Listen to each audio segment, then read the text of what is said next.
Welcome back, and it's still Good Morning Nigeria, live on the network service of the Nigerian Television Authority.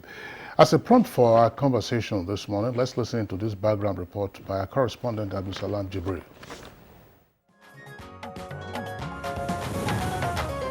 Welcome to COP. Welcome to Glasgow. For 2 weeks, world leaders, dignitaries, scientists, protesters, activists, as well as business leaders gathered at the 26th United Nations Climate Change Conference, also known as COP26, to quickly reduce greenhouse gas emissions towards keeping temperatures from rising to even more dangerous levels. The primary goal of the conference was to find concrete solutions to keep the world at under 1.5 degrees Celsius of warming above the pre-industrial levels. However, this goal proved more elusive than expected, as many at the conference, through deliberations, disagreed on the seriousness of the problem. President Muhammadu Buhari was among the keynote speakers at COP26. He pledged Nigeria's commitment towards mitigating the effects of climate change and urged rich nations to fulfill their commitments with action rather than words. Nigeria is committed to net zero by 2060. COP26 is the successor to the Paris Agreement in 2015. While the pledges and commitments at Paris were not fully met, since there is no penalty for nations that don't meet their commitments, it is hoped that the agreements reached at COP26 will go a long way towards curbing greenhouse gases emissions in future. Among the agreements reached at COP26 includes taking steps to limit increases in global average temperature to 1.5 degrees Celsius. Over 140 countries pledged to reach net zero emissions.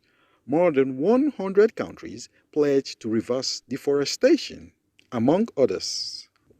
Some experts are, however, concerned that these goals are quite ambitious, and while countries are eager to promise big emission cuts, they are less willing to make the necessary reductions. According to the Intergovernmental Panel on Climate Change, Nigeria, as well as sub-Saharan Africa, is responsible for just 3% of all global greenhouse gas emissions, but is heating up faster than anywhere else on the planet. The panel insists that Africa is particularly vulnerable to climate change. Is there an African policy towards turning this around? These are some of the issues that guests on the program will be speaking to shortly.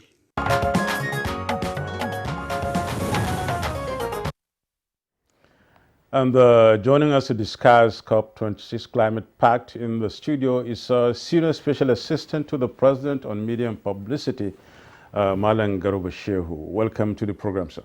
Thank you for this opportunity. Now also joining us in Abuja is a Senior Lecturer, Climate and Water Resources, University of Abuja, Dr. Ishaya Sunday. It's a pleasure to have you with us, Dr. Ishaya. Thank you. Good morning, Nigerians. Okay, and from our Kaduna Network Center, I would like to welcome Dr. Alwal Farouk Abdul Salam. He's an Associate Professor of Applied Climatology and Meteorology at the Kaduna State University. Dr. Alwal, pleasure to have you with us this morning. In Nigeria. Also from our Benin Network Center, we would like to welcome Architect Nimo Bassi. He's Director, Head of Mother Earth Foundation. Architect Nimo Bassi, pleasure to have you again on Good Morning Nigeria. Good morning. Okay, gentlemen, delight to have you guys with us on the program this morning. Senior Special Assistant to the President. Excuse me. There were reports, of course, about the president's participation at COP26. There were also clips of some of the interviews you granted while the president was at that very well-attended summit. But give us a sense of the optics. What was this all about? Was it something to show the concern and commitment of world leaders to an existential threat to humanity? I think that what you see depends on where you stand. There are many people who had written of COP26 as a theater, even before it started. Some said it was a gateway to something big. But there it is. It has ended, and you can see that the final moments were themselves very tense and controversial before. Of course, it's always difficult to get 200 nations to agree on one thing. For us, Nigeria, it was an important opportunity for the president to project Nigeria as a responsible nation, willing to do our own part to avert all of these concerns. You know, there are some nations today that are members of the United Nations that will disappear from the face of the earth, you know, if the sea continues to rise, some of these island nations. So we have a responsibility to ourselves, to the global community, to do our own part. President Buhari was there with the very important messaging, you know, for the conference and for the world. One, of course, is that our economy is our lifeline, is tied to oil, gas, and all of this clamor that they should phase out fossil oils, including, of course, coal, and all of that is of much concern to us. I think it is a bit of a relief that outcome suggested that they will phase down, using this language, rather than phase out completely. And of course, he also took their concerns about commitments that the rich nations of the world had made to countries like our own. Going back to 2009, they had pledged that they will provide $100 billion to help poorer countries to manage the impact of the climate change. It's still a pipe dream. It's like a false hope that they had given us, and nothing has come out of that. So some of these are matters that the president, you know, from our own point of view, took to the conference. Okay, thank you, Madam Garba Shehu. Dr. Ishaya,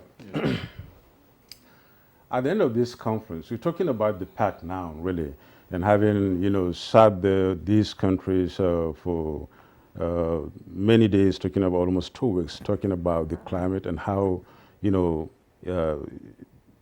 problems with the climate can be mitigated. Antonio Guterres, the United Nations Secretary General, summed up the whole event in these words. He said, "The Pact is a reflection of interests, contradictions, and state of political will in the world today."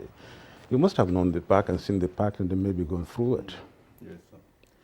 Yes, it has to do with political will. If you critically look at, like the senior advisor was saying, there is a kind of different countries have their own opinion.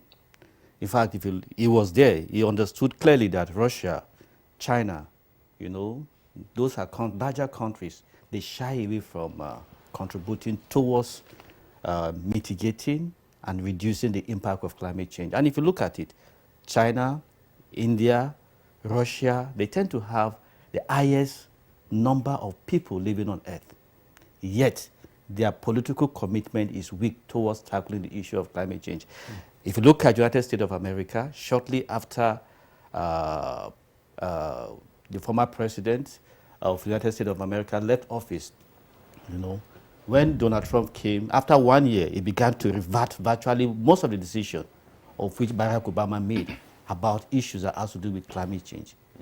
It was just tied to politics. But what saved America is because of the fact that they have strong institutions. So those institutions in states, in the United States of America, kept working and kept projecting the dreams of tackling the issue of climate change. So it's politics to a greater extent. And the presence of Nigeria in COP26 is not basically just to come and present. No. People behind the background, like the special advisor, it's like a marketplace where they try to sell Nigeria and to discuss issues critically. They meet around and discuss issues that has to do with climate change. They portray the implication of climate change to us. So politics is a critical issue. And there must be a critical romance between countries that to have the same orientation. You are bringing about 200 countries to discuss about a single issue. Some don't believe in it, some will believe in it. Some live in denials of climate change. You know, there are even in Nigerian universities, we have professors that don't believe in climate change. They will tell you there is nothing like that, just like Donald Trump. So we have intellectuals. Let me tell you something so critical. For example, Albert Gore lost his election because of his strong leaning towards climate change. And when Biden was coming, it was a bit dicey. It was not too forward about climate change. To tell you there is politics in climate change related issues. And most of these countries, the big countries, developed countries, they are not willing to contribute to end the 100 billion or 140 billion per year of which they discuss. They said, okay, that would be enough to mitigate or to adapt. All these things center around politics. Now, when you look at even the United States and even China not being at COP26 in person, I must say, yes, that speaks volumes about what you're saying and what the special assistant is talking about, the non-fulfillment of their pledge from Paris to date. That really goes further to explain what Guterres is saying, that there are contradictions in this. And of course, a lot more needs to be done about the political will. Yes, a lot needs to be done. We need to sit down. You know, it's not like it's not as if you are forcing countries to be into it. You have to that is why I use the word romance. You have to massage the egos of some countries, particularly China. They are the major polluter. They pollute the environment more than any other country in the world, but yet they are not into it. There is a fracas between America and China. That one is there. And again, with the issue of COVID, that also created the gap between America and China. And that politics remained there. And it became a serious problem. So there is this disagreement between United States of America and also Russia. Okay. So they find it very difficult to sit down on a table to agree on very simple issues. All of us were in this. All of us will suffer it. But in a nutshell, the developing countries will suffer more because our power for mitigation, our vulnerability is high, we are highly sensitive to climate change, and we are mostly exposed to climate change. Developing countries, islands, and countries where economic power are weak. Okay, thank you very much, Dr. Ishaya Sunday, for your opening comments. But just to indicate that I'm sure some of our viewers are unlikely to agree with you totally when you said that former U.S. Vice President Al Gore lost the 2000 presidential election in the U.S. on account of his support for climate change activities. He lost that election in Florida, where there were the issues of the hanging charts, where you punched your vote for him, and the matter went to the Supreme Court, and it was a split decision. And the judges did not, of course, refer to Gore's preference for climate change support issues. But regardless, I mean, you've drawn attention to the fact Al Gore has been a supporter of climate change, getting our planet to be a much healthier environment. Let's bring in now architect Nimo Basi, who is director health of Mother Earth Foundation. Architect Nimo Basi, you were in Glasgow, Scotland, and of course, climate issues and climate change related matters are things that have been of tremendous interest to you. COP26, does it spell a new dawn in the way humanity is approaching the issues of climate change? The simple answer to that is no. COP26 proved to be just like most of the other COPs, especially since COP15 in Copenhagen. What we saw at COP26 was more not really like a conference of parties who are interested in solving the problem, but a conference of procrastinators. These were politicians who did all they could to avoid action. Now, we should go back to the Paris Agreement that had been endorsed by most nations, are celebrated all over the world. The climate, the target, the major elements of that agreement was, number one, the temperature targets and then the finance. Now, in terms of the finance, the financial targets were set from 12 years ago in Copenhagen, and that was to be $10 billion every year till 2020, when $100 billion was to kick in. Now, even when the target was $10 billion, that target wasn't met at the end of those years.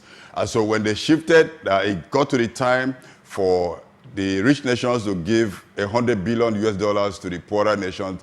This again is an issue that has become highly politicized. Rich nations want to provide loans, grants, and other things, and nothing really additional to help nations who are already going under the flood, or those who are being ravaged by famine and other forms of weather-related devastations.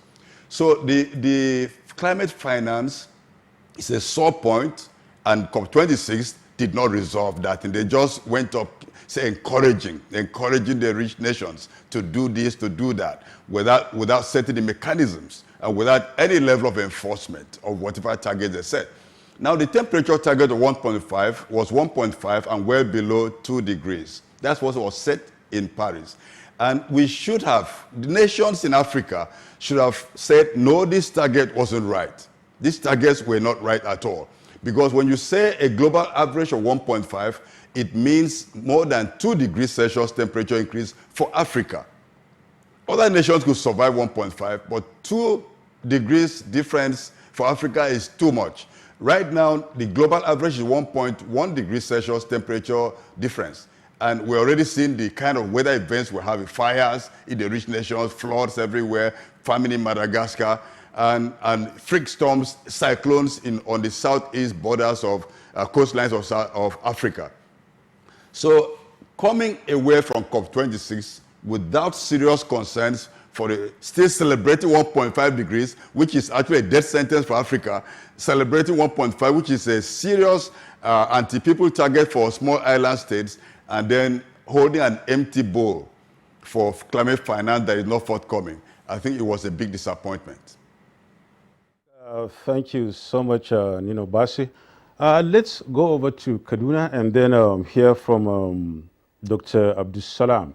Dr. Abdul Salam, what do you make out of the Pact, COP26 Pact, just reeled out?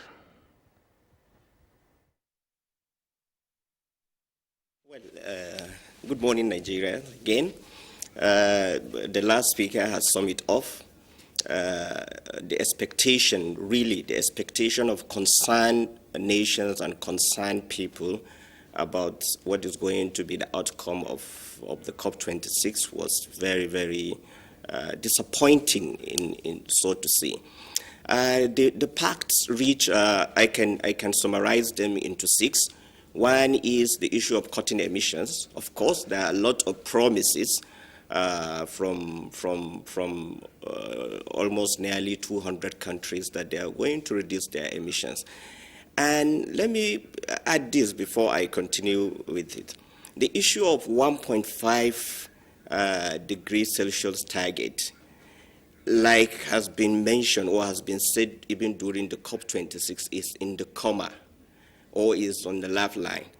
In fact, the trajectory of emission that we are currently on it before the COP26 was 2.7. Now, with all the promises put all together, and that means if the promises are fulfilled, we are going on a trajectory of 2.4, which is really, really disastrous. And the 1.5, like it's been mentioned, is on the lifeline. So cutting emissions are the promises, one of the pacts, and well, the interesting part of the pact under cutting emission is a lot of countries are targeting the net zero emission, which even our country, Nigeria, promised to reach that target by 2060, like India by 2070, and over, 70% of the countries have promised to reach net zero emission by 2050. This is a very, very ambitious target for all the countries, including Nigeria.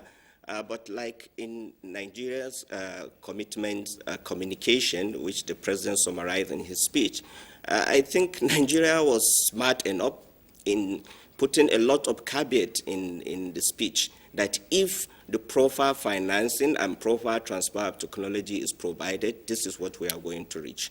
So this is about cutting emission. The second pact is that, okay, the door is open. Countries can make more promises on how to deal with the issue of emission and reduce the target. The third one is about rich countries now providing finance for developing countries. And one thing that comes up during the COP26 was the loss and damage funding, which entirely the rich countries reject, though they agree that what they call the Glasgow loss and damage facility should be established. But even the 2015 agreement of $100 billion has not been achieved. And the last one, or the second to the last and most important, is the issue of loopholes in the carbon credit. A lot of industries, multinationals, are taking advantage of carbon credit and doing a lot of manipulation. And the Pact agreed that, okay, we should watch this issue of carbon credit closely. And then the last one is the recognition of the activists in the issue of putting pressure on nations to achieve these targets. So this, if we can put the pacts, these are the summary, and sincerely, there are still promises, and even as promises, if fulfilled, we are not going to keep the target agreed in 2015 Paris conference. All right, thank you very much, Dr. Awal. We'll return to you shortly. Back to the studios here, Malam Garba Shehu. Incidentally, President Muhammadu Buhari has been an enthusiastic attendee at the COP conferences and made projections as to what Nigeria would do to contribute its own quota to reducing global emissions, and as well as, of course, indicating what Nigeria's expectations would also be from the more advanced countries who are the heaviest polluters around the world. Now, listening to Architect Dimo Basi and what you also said earlier about the optics around the summit, is there a sense you get, I mean, you former editor and reporter, is there a sense you get that perhaps world leaders need to engage a higher gear or a different gear to be able to achieve the goals? Because there were a number of caveats the president himself gave in his speech. Oh, absolutely, yes, because what you said actually summarizes the final aspect of the deliberation, which said that nations of the world must now recharge or gear up for higher aspirations towards COP27 in Egypt next year. So sense is that, of course, Glasgow did not achieve as much as people had expected. Of course, nobody expected that all of the problems of climate change will be solved. It won't happen. But even to make modest achievements, I think that is a very debatable question as we speak now. For us as a country, of course, we went there with concerns, and I would say that I think that with collaboration with countries, we're talking about expert negotiators that this country has trained and all of that. I think that we worked well in order to avert a calamitous, impact on our economy by a very harsh decision that was projected against fossil fuels. For us, people are cutting down trees in order to cook food and warm their homes. That is even more devastating than some of the things that have been. So the environment is being overexposed. The coastal area is being eaten up by the rising tides because the trees have disappeared and all of that. So we need gas as a transition energy in order to move to cleaner and, of course, higher levels in terms of attainment. And I think that the fact that the world has agreed to at least allow us, this room, slow things down and so that we move at our own pace is itself an important achievement that we can talk about. I would like you to elaborate on this aspect to say that COP26 in a sense has given us a breather in terms of utilization of fossil fuel? And if I say us, that Nigeria and other developing countries, what exactly did we gain by this, or are we likely to gain by this? You know that the G20 met in Italy ahead of Glasgow. And the sense the world had was that actually the rich nations of the world have already had predetermined the outcome of Glasgow. They sat down, they reached their conclusions on some of these things. And from their resolutions, what they decided to do then to advance at Glasgow was that, coal, for instance, 60% of Indian energy is coal, 85% of South African energy is coal. And we are going into coal ourselves. That's right. And gas and all of these things. And they said it should be phased out. The outcome, final outcome said phased down.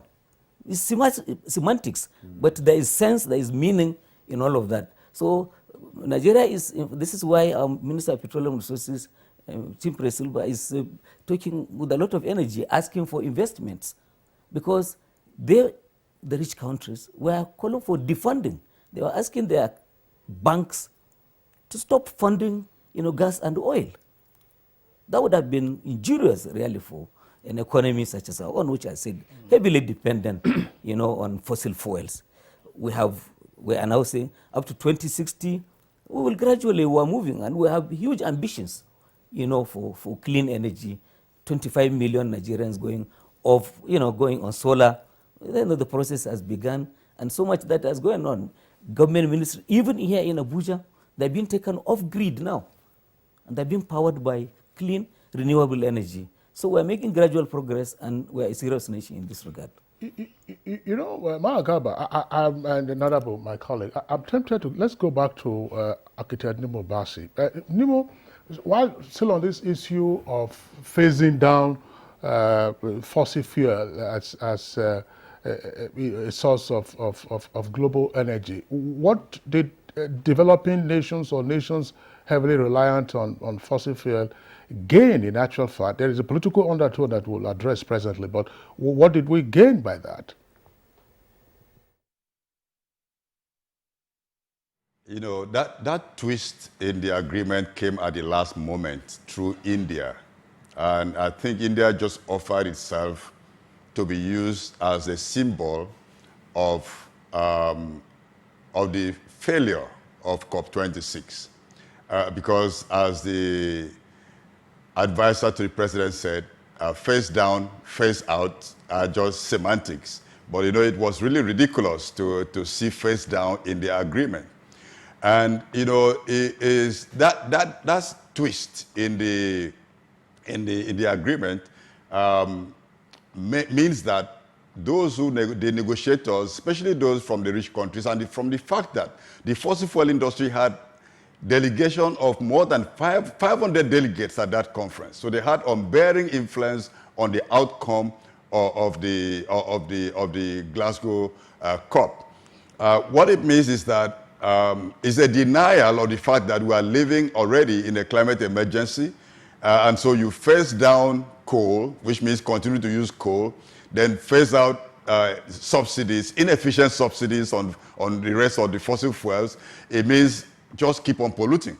And one other thing related to this is the fact that nations made pledges to attain net zero in 2050, 2060 from Nigeria, and 2070 from India.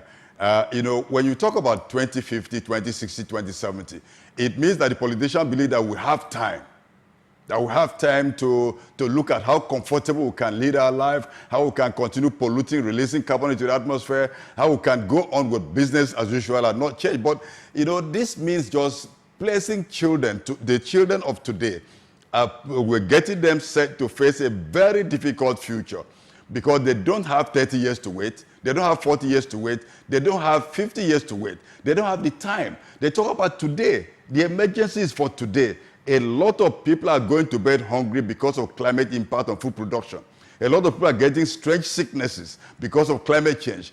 People have their homes, nations are losing territory. Nigeria itself is losing up to 2 meters every year to coastal erosion due to sea level rise. And the Intergovernmental Panel report of August this year showed that sea level rise for Africa is set on a track that is not going to change. So we're going to have higher sea level rise, higher impacts on our coastline, and most of our highly populated cities are right on the coastline. So this is an emergency. It's not something to wait for 2050 or 2060 or 2070. And the fact should be said also that net zero does not mean zero. I think this is where face down and face up also kicks in. Net zero means you keep on doing what you are doing now, keep on burning fossil fuels, but illustrate that there is, by mathematics, that you are sinking equivalent amount of carbon you are releasing through your polluting industry in some other areas, like, for example, forests in Africa, land in Africa, oceans in the world. And so divert the essence of that construct is that the rich countries are putting the climate action burden on poor countries who have the land, who have the forest, and who are surrounded by the ocean. The ocean around Africa are warming faster than oceans elsewhere. So Africa is really in a very bad situation. And I was so shocked to see, under the mitigation aspect of the Glasgow Climate Pact, the statement that they should recognize the fact that climate justice is important to some nations. Climate justice is for every nation, not just one, not just some nation, not just for poor nation. And the climate negotiation itself was originally based on what is called common but differentiated responsibilities and different capabilities. That means those who are responsible for the pollution should do more, do their fair share. So we see African nations struggling, nations including Nigeria struggling to do a lot, whereas those who are really polluting are looking for ways to avoid action and place the burden on poor countries. So we don't gain by face down of coal, because it's going to add to the problems we're having on the continent. We need a face out.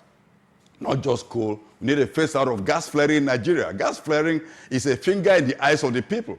Gas flaring is extremely dangerous for people's health, for environmental health, and also for the climate. So we have our roles to play, and we should all play our fair share. Rich countries more, poorer countries, vulnerable countries, doing what they can do, because we are the ones at the receiving end. Thank you so much, Basi. Dr. Shai, before I come to you, let me just get back to the special assistant here. You were there, you saw it all. And of course, the young lads, the younger generation have been part of this. Inside and outside, the halls of discussion and the sidelines and the rest of them, protests and the rest of them. They've been saying that now is the time.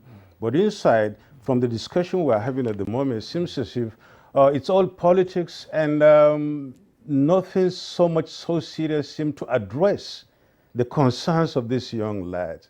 What is the ambience outside and inside when these young lads talk to you, heads of governments, and of course those protesting outside, protesting heads of government? Well, obviously there was a sense that you were in the middle of, something important happening. There is a sense that globally something important was happening in Glasgow. The fact that the final outcome, of course, did not rise up to the expectation, especially of the younger people.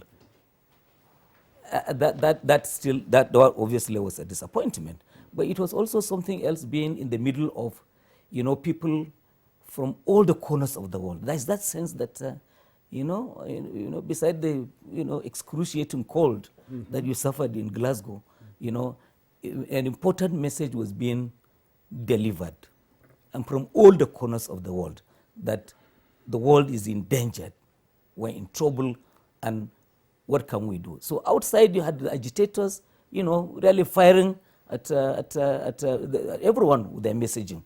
And then inside the halls, you had the politicians squabbling over what to give and what not to give. There's a contradiction there, certainly. Okay, thanks. Before we bring in our other guests, let's take advantage again of Architect Numo Basi, who was present at COP26. Architect Basi, tell us, what was your reading of the absence of China and Russia from the summit? Well, I interpreted the absence in two ways. One is that if the leaders are not there, the political leaders are not there, it doesn't really mean that the nation is not there. Because every conference of parties is made of 2 weeks. The first week for the technocrats, so the negotiators, the second week mostly for politicians to come and hammer out the agreement. And so if you have the technocrats there full on the ground, then they can actually handle the job. Because sometimes when the presidents arrive there, they water down everything because of politics. We've seen that in the past, which played out very poorly for Africa. My imagination always goes back to what happened in Copenhagen, when the lead negotiator for Africa, Ambassador Lumumba of Sudan, actually wept when the world was driving at a temperature target of slightly more than 1 degree.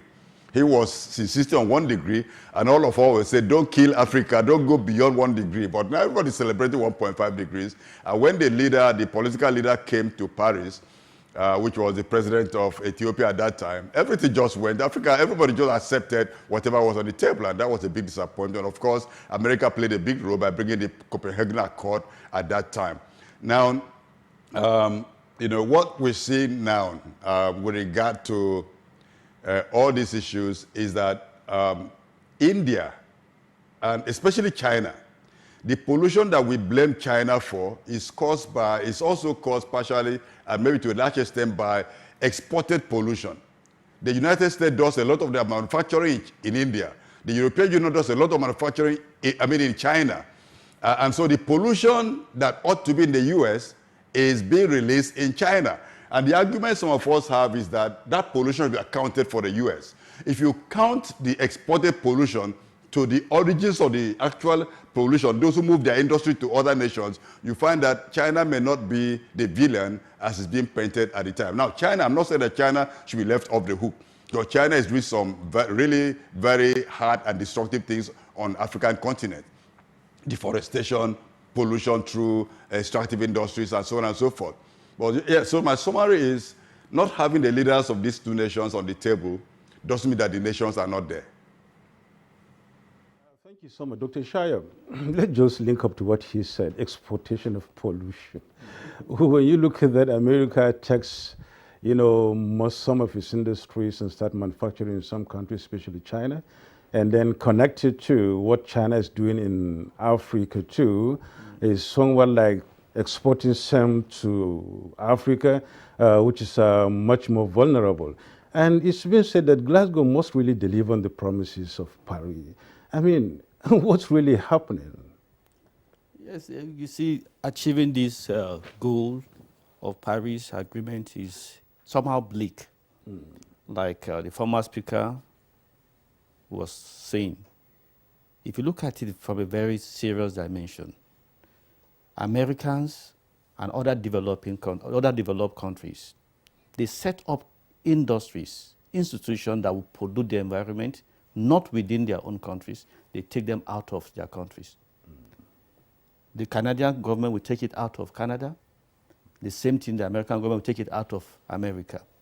China is the base. India is the base. And one thing they always do is that they look out for a country. Nigeria is a big market. China is a big market. India is a big market because we have the population. In Nigeria, you can sell anything if you package it well. In India, you can produce everything if you can pay them tax and anything. The same thing in India. And that makes it, their environmental laws are weak. And they accept virtually everything. So with that is equally increasing the level of pollutants you have in those places. Chlorofluorocarbon emission is high, methane is high, carbon dioxide is high, nitrate oxide is equally high in those countries. So generally, when you look at all those things, the desire, you see, it's just like a game of chess. Americans will look at you, look at which angle you are going, they will play. The same thing happened to other developed countries. They look at you, they look at which angle you are going, then they play. And they push the blames on you that don't even cause the problem. And at the end of the day, they refuse the issue that has to do with mitigation and adaptation. We are the most vulnerable. We are the most sensitive. We are the most exposed. And Africans, our resilient power is weak among African countries. The same thing when you go to Southern America. You see the same thing. If you go to Asia, it's also the same thing. So production of cheap materials that tend to use fossil fuels are more in the developing countries. And again, if you look at, they were quite smart. You see, they kept producing, they now moved towards green economy, where you have green energy, and about 3 million Americans are now working on industries that tend to utilize green energy. For example, they produce windmill, batteries for inverters, then they also produce solar panels. About 3 million Americans are working in such. And again, the number of people working in fossil fuel related industries, gradually they are reducing. But in India and China, in those companies, they are increasing. Why? Because of the desire of the United States of America. They are fizzling out some of those things in their country, but in developing countries, those things are increasing. In Nigeria, of course, it's increasing. In some instances, it's increasing. All right. Thank you, Dr. Ishaya Sunday, for your viewpoint. Let's still ride on this climate economics and bring in Dr. Alwal of Kaduna State University, where it's, of course, an associate professor of applied climatology. I was just wondering, when you look at the dimensions of the drive to save the Earth in terms of mitigating climate change, the economic perspective of it that Nimo Bassey referred to say that, look, when the world regards China, for instance, as a leading villain in climate change detriment, the view ordinarily should be, in his opinion, so look, take this back to the U.S. because they have outsourced a great deal of their production. Here we are on the African continent, particularly for us in Nigeria, we are calling for foreign investment. Now, what kind of investment are we looking for? Economists will argue that we're not looking for portfolio investors, those who will come invest in the stock exchange and at the drop of a hat, they take out their investment. We're looking for foreign direct investment. And this will involve a number of things. That's to say, you'll have your industries firing on all cylinders. In India, as we speak, schools are closed on account of heavy pollution in some parts of that country. Now, how do we reconcile our desire for foreign investment, our desire to modernize, to industrialize, and our desire to also tap into the mineral resources that are overabundant, if you wish, on the African continent, but not found elsewhere in the world? A very good dimension of the discussion. Developing countries will not, just hold their arms and say, okay, since the climate has been hurt, we are not going to progress in our development. That's not going to happen, and I'm sure all the developing countries will not agree with that, and even a pronouncement from the COP26 has established that. The issue is, if we go back to historical emissions, which raised the issue of this loss and damage fund. In your report, 3%, the entire sub-Saharan Africa is producing only 3% of the greenhouse emission. And if it is a matter of negotiation internationally, then we can say, okay, we are yet, China alone is producing 25, America about 20, where our emission is very low, so we don't give a damn about reducing our emissions since there are countries that are more than that. But it's not like that since we are living all in the same blanket. The issue is we are going to continue to seek for foreign investment, continue to develop our country, and I like it, the very powerful article wrote by Mr. Vice President on this issue of transition from or phasing out of fossil fuel and gas to clean energy, which is going to be very, very detrimental to a country like Nigeria, whereby our mainstay of economy is in that direction. So the issue is, we are going to continue with attracting investment, we are going to continue with industrialization, but we are going to do it in such a way that is more sustainable than the previous method of doing it. In our new communication, we said we are going to have to assess and produce more green jobs, which is one of the cardinal point in the issue of industrialization. Whatever you are going to do, look at it how it's going to be sustainably. I always say, especially I think on this show, that look, Nigeria, countries like Nigeria and in sub-Saharan Africa, our major problem is not about mitigation. Our problem is about adaptation. That is where we need to focus more. Let me give you an example. Just on Monday or I think on Tuesday, one of our national dailies carries one sensitive report that felling of trees is on the increase due to the price in cooking gas. I think what we should focus is the provision of this alternative and sustainable way of domestic energy to Nigerians. And like I said, we can reconcile this by doing it sustainably. Thank you, Abdul Salam. Malang Garbashir, our outing at COP26 was really marvelous, given what we've seen so far. Ministers were there putting up, various positions, especially Minister of Environment, Minister of Humanitarian Affairs. So also is the DG, Automotive Design and Development Council, where, the issue of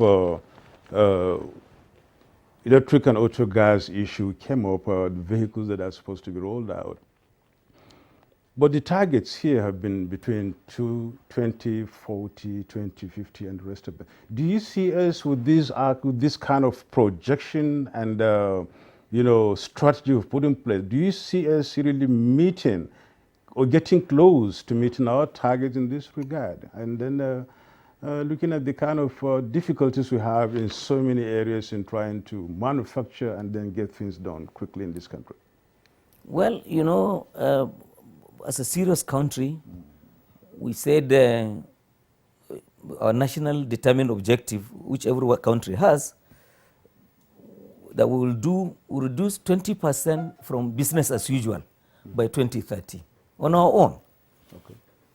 And that we need to get, if we can get up to 45% by 2030 with technical and financial assistance from over. Now, everyone in this panel agrees on one thing. Africa, we're not the biggest polluters. The entire contribution of Africa is 5% or even below. And so this is a problem caused by the rich nations of the world, and they must help the world to solve the problem. And this is what they are shying away from. So Nigeria has the willingness, we have the determination and the spirit, the expertise, skills, they are there. We want to go forward, but we have to be supported by the wealthy countries who brought this problem upon the world. And that's where we are today. I'm just wondering, again, I'll ask you from a journalistic perspective, why are the wealthy nations unwilling to take on this responsibility? It's greed. It's greed. They have gotten to where they are, they have achieved comfort, lifestyles high and all of that, and we're aspiring to get there. And Africans are saying climate change is a real problem for everyone. We are concerned. But should it be fought? Should it be fought, against the interests of the African? Should we Africans pay the price for restitution, for restoration, when in effect we played no role, virtually very little role in bringing about this problem?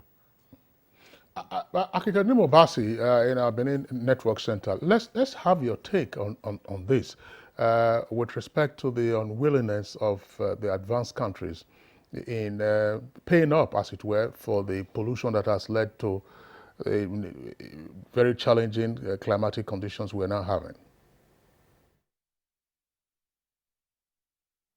Yes, this is really a very, very open action of political and economic arrogance, which is built on colonialism, exploitation, and other forms of oppression.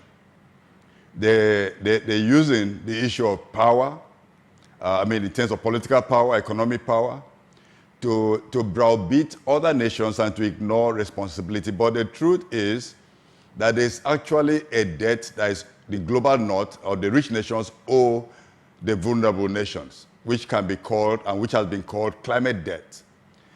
In fact, if our politicians should begin to negotiate on the basis of this climate debt, I know loss and damage is close to climate debt, but again, climate debt was just waved off the table, and is taken as just a civil society discussion and nothing that should be considered in the negotiations. Loss and damage is put on life support. It's just there by words and not by any kind of mechanism to show that it's going to be fulfilled, because nations are suffering losses that are irreversible.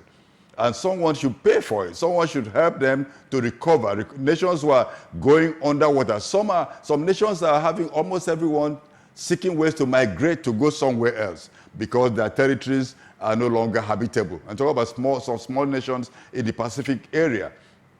And so when we talk about climate finance as something, some people want to make it seem like charity. It's not charity. In fact, I think the world really needs to go back to the drawing board, because at a point, nations were expected to cut emissions at a verifiable, legally binding level. That is what was on the table with regard to the Kyoto Protocol. But now we're having voluntary, nationally determined contributions, which means nations do what they feel they can do. And for poorer nations like our country and others in Africa, we now have a target of what we can do with assistance from the polluting industrialized nations. Now, when nations refuse to assist, it means they believe that global warming is not a global warming, but it's a national warming. But we're all in this together. And the fact is, no matter how industrialized a nation is, no matter how powerful a nation is, no nation is ready to withstand and capable to withstand the kind of climate shocks that are coming. We saw some months ago floods in Germany. And I was so shocked to listen to one of the victims of that flood. He said that, this is something that we never expected to happen here. It should happen elsewhere. These are floods, I think, that can happen in Africa, can happen in Asia, can happen in Latin America, cannot happen in a rich industrialized nations. But this is the reality of what is coming. And so refusal to assist, to put money on the table, to share skills, to share technology, not the one that is creating more problems for us, like the sort proposed in climate engineering, but real technology to assist in adaptation. Because really, mitigation is mostly for the polluters. Adaptation is the challenge we have. And we also have other things that we should do, which I know that things that we cannot avoid ourselves to do. Actions to adapt and equally to mitigate. But the buck is on the table of those who created the problem, and they should be held accountable in any way possible. Oh, thank you so much, Nino Bassi. You're watching Good Morning Nigeria. We're discussing COP26 Pact. And of course, we'll now take a break. When we come back, we round up the discussion talking about... You're welcome back, and it's still Good Morning Nigeria live on the network service of the Nigerian Television Authority. We still have all our 4 guests in Kaduna, Benin, and 2 here with us in the Abuja studios. Let's come to Dr. Ishaya Sunday. Dr. Ishaya Sunday, sometimes when we are discussing these topics, it's as if we're flying at 35,000 feet above mid-sea level. So let's bring it down to around about 300 feet, or if you like, 30 feet, so that the ordinary person, can have an appreciation of it. From your perspective, how much national consciousness in Nigeria has been generated with regard to climate change issues and what is required to be done to mitigate and to adapt beyond the typical mouthing of, it's responsible for the shrinkage of Lake Chad and therefore Boko Haram activities. It's responsible for desertification and therefore the surge of herdsmen into greenland pastures in the south and the concomitant clashes between farmers and herdsmen. There are a number of issues, of course, that you can pick from COP26 and what we know around climate change. But from your reading, how much national consciousness is there that, look, the world is changing and we have to adapt or mitigate? Yeah, the consciousness among Nigerians is still weak. The National Orientation Agency need to do more. And again, the fastest way to pass information these days is through our religious houses. The churches, the mosques, information can easily be passed within this area. And if you look at an average Nigerian, the tendency for him to get this information in most instances through the transistors, radio, jingles here and there, and so on and so forth. The drive towards tackling climate change, if you look at it generally, we have the smart nations. They just feel that, okay, they are smart, like the G20. Whatever they will do, they first and foremost sit down and say, okay, this is what we are going to give these people, this is what we are not going to give. That is not our issue. Our issue is the immediate people in Nigeria, the average Nigeria. How do they actually cope with this? They are the one to cope with the issue of climate change. They are the one to cope with the impact of climate change, and they are the ones to also adapt to climate change. No matter what we want to do, we still need not donation, but it's like a tax that they must pay, the developed world must pay. Adaptation. You can't just go into adaptation only with just by, okay, we are adapting. Adapting how? How are you adapting? What are you putting on ground? How do you conscientize the people? What are recently the rainfall fell up to November. In Abuja, normally the rainfall should end in the first week of October maximum, but it fell even at November. And when it came as like a torrential rainfall, as if it's the beginning of the rainy season. That simply means people that cultivate beans will have damages because beans don't need so much water. So there are a lot of things that we need to do. For instance, we should begin to think of cultivating crops that can adapt to this changing climate. We should begin to look at activities we will do that will adapt to this. Our rearing of animals should adapt to it. We should develop adaptive measures to adapt to it. Then also agriculture, the same thing. We look at the calendar, the changing nature of rainfall, which recently you can't even define. You can't define it. That's right. You want to adjust into it, but you can't define it. You don't just understand what is happening.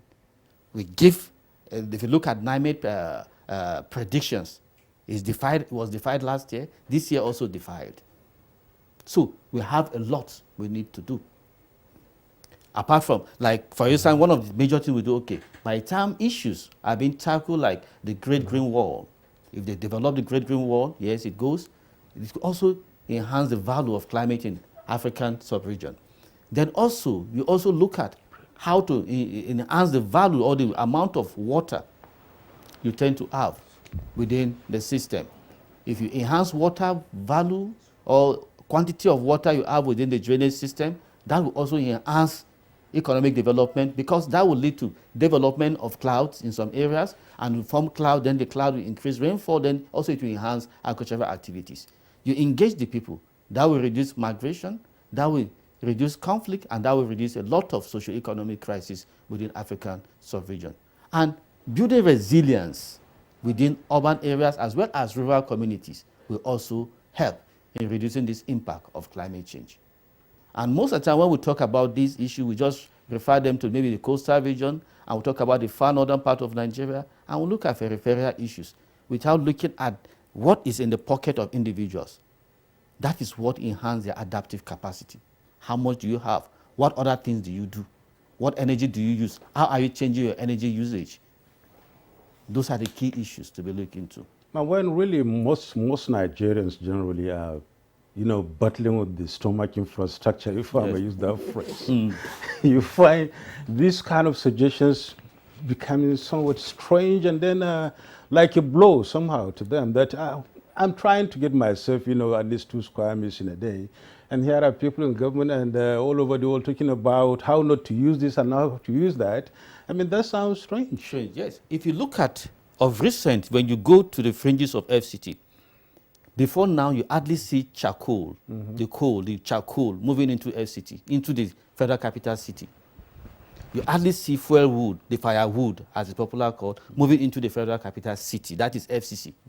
But you need to go to Nyanya axis, You need to go to Kwali axis. You need to go to Kuje axis. You also need to go back to Suleja axis.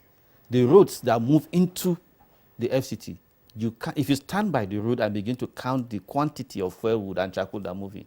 Why? Because of the increase in the cost of gas.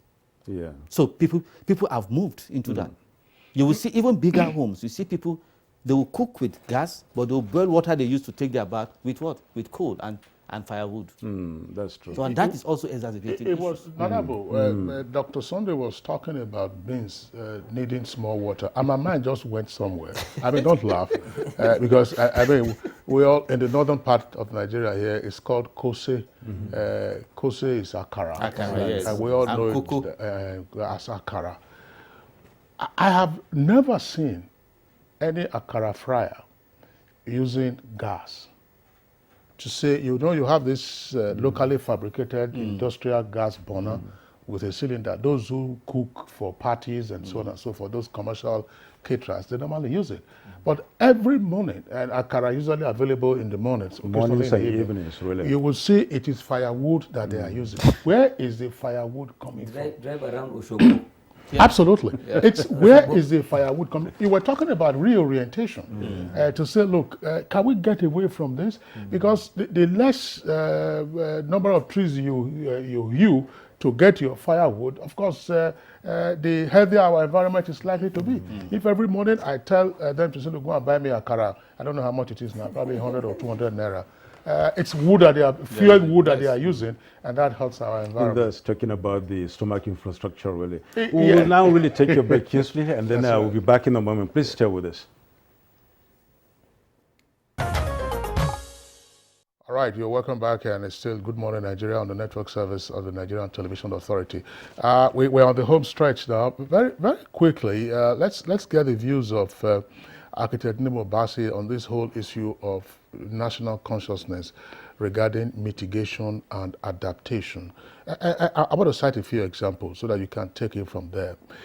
Yes, I mean, we keep hearing about what is being done, the Ministry of Agri, less of Ministry of Agri, less of Ministry, and more of Ministry of Environment.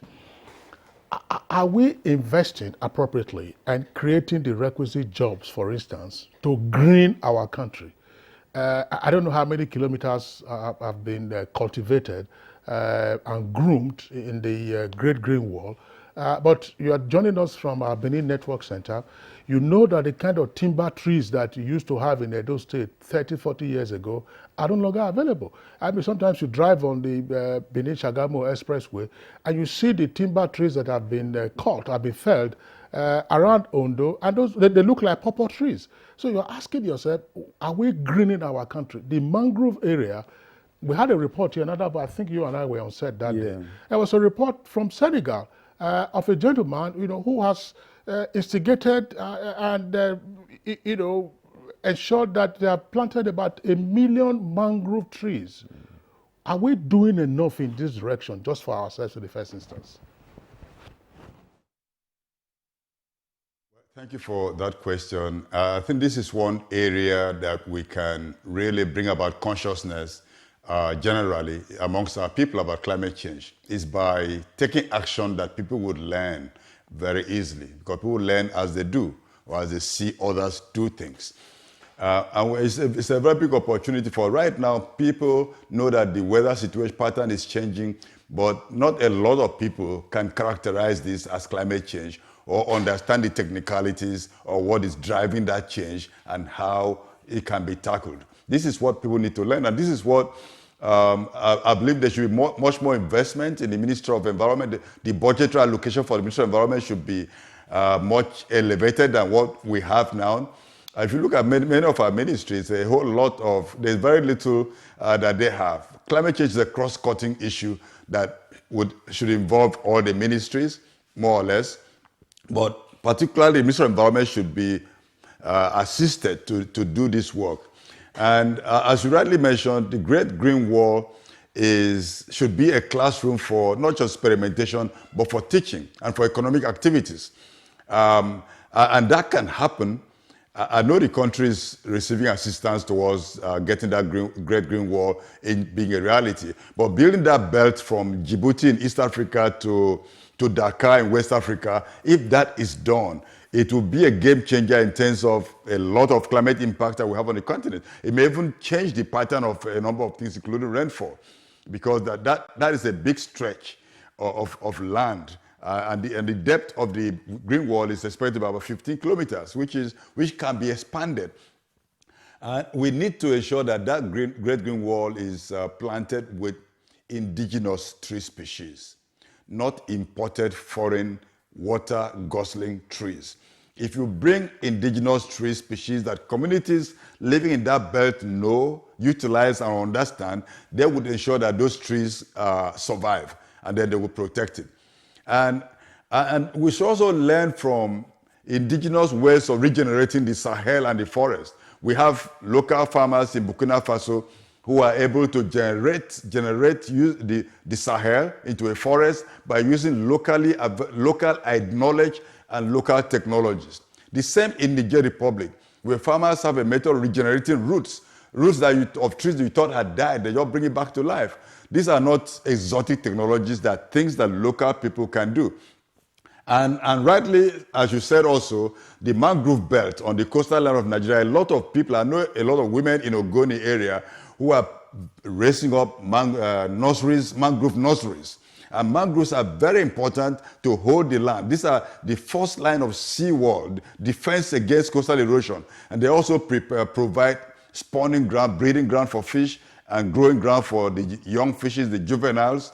And so we have places that we should invest in. And in the Middle Belt also, I mean, this is a national crisis, a national problem. In the Middle Belt, because of uncontrolled mining, for one, uncontrolled mining activities, there's a lot of deforestation, a lot of ecological destruction. The few water bodies are being contaminated and polluted. We have to take a holistic look at the national environment. We should have, at least once every 2 years, a state of national environment report that tells us what is the health of the environment that is supporting our life. When we check that and break that down, you're doing programs on radio, on TV, in the newspapers, people will get to learn more and more about how to be active in tackling global warming. Civil society are doing quite a bit on this. There are pigeon programs on radio in some stations. There are other podcasts being produced by young people on climate change. I think this should all be encouraged and brought to the fore. 2 years back, the Ministry of Environment, working with UNDP, had a youth environment hub, climate hub, bringing youth from all the zones in the nation to look at how to bring up ideas on how to tackle global warming.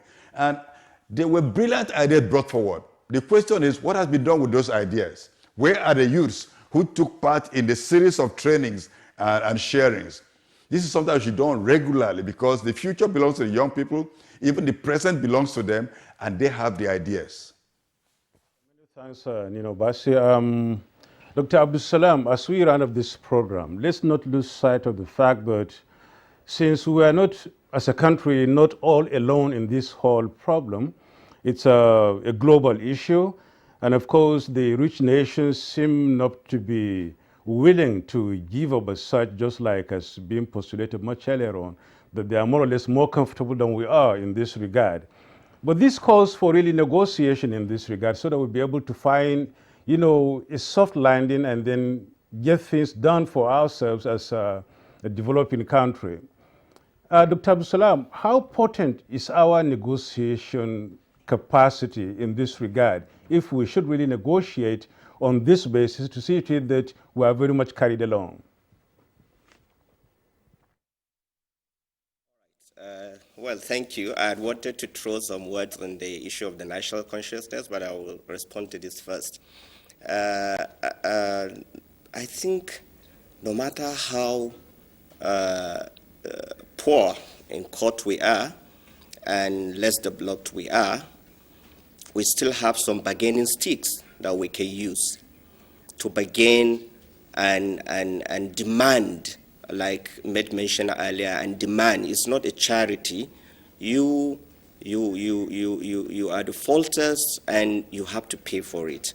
So it now all boils back to our diplomatic community and the climate negotiators that are representing us, and to have a kind of concerted effort between all developing countries to come together and demand. And like I said, we have our bargaining sticks. Most of the industries, as made mention earlier, are situated in developing countries. Most of the end products are consumed in developing countries. So we can come up with a concerted agreement within these less developing countries that are going to be affected more and they release less and bargain for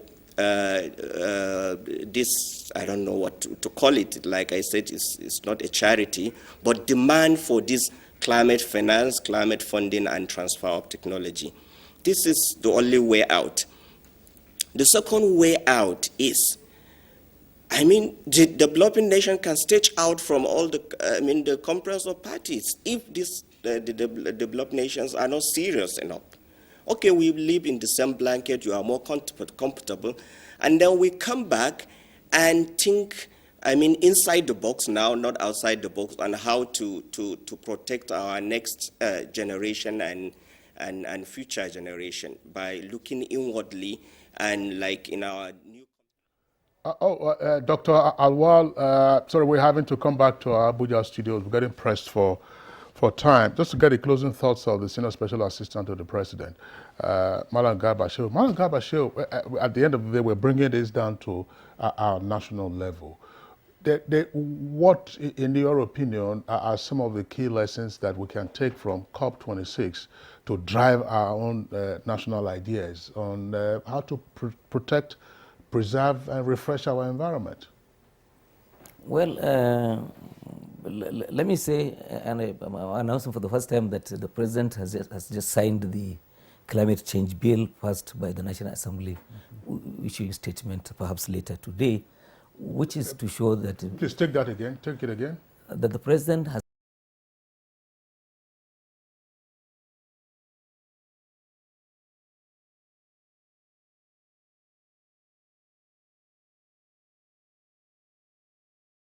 green economy, all of the changes that we aspire, to bring to the country. We raised an important question about this consciousness.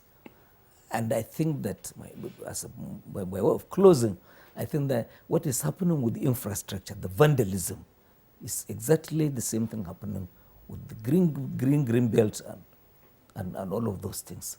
And I think that awareness needs to be created. Dr. here mentioned the churches and the mosque. Our leaders politically, I think we have to mobilize our people fully. A lot of equipment and are being set up to facilitate, for instance, solar panels, for power, generating water, to grow trees in all of those areas. People just take them away as if they belong to no one. And sometimes this happens in the very eyes of members of community, and they say nothing.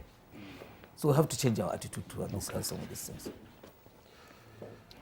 All right. Malam Garba Shehu, thank you very much for being our guest this morning. Dr. Ishaya Sunday, is of the Department of Climate and Water Resources. That's where he's a senior lecturer at the University of Abuja. Thank you very much for being our guest also. From Kaduna, Dr. Alwal Farouk Abdul Salam of Applied Climatology and Meteorology, Kaduna State University. Deep thanks for being our guest this morning. From Benin City, our network center there, architect